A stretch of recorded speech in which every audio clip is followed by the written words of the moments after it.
আন্দামান ট্যুরের প্রায় শেষ মুহূর্তে এসে গেছি, মোটামুটি লাস্ট। হ্যাঁ, কালকে আমরা এখান থেকে চলে যাব। এখন আমরা যাচ্ছি মাড ভলক্যানো দেখতে। মাড ভলক্যানো, মাটি থেকে এই জলটা যেমন করে বেরোচ্ছে ওটাকেই মাড ভলক্যানো।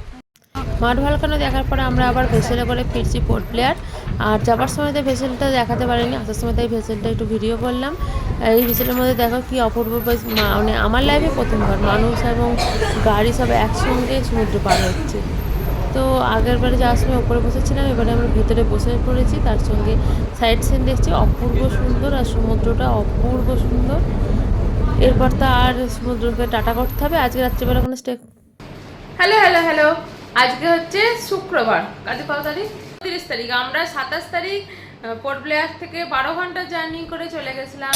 তারপরে মানে প্রত্যেকের এতই খারাপ অবস্থা ছিল, তাই কালকে আমরা অর্ধেক রাস্তা চলে এসেছি রংগতে। আর রংগতে কালকে স্টে করার পর রাত্রিবেলা, আজকে সকালবেলা আবার রংগত থেকে যাত্রা শুরু করেছি। চারটে মানে এখন অবস্থা খুবই খারাপ। যে কদিন ধরে কানের পরে পরে কান ব্যথা হয়ে গেছে, কানের খুলে দিয়েছি, সব চুল ফুল সব চিড়িয়ার বাসা হয়ে গেছে।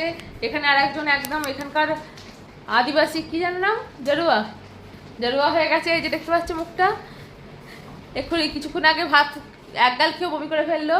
এখানে আর একজন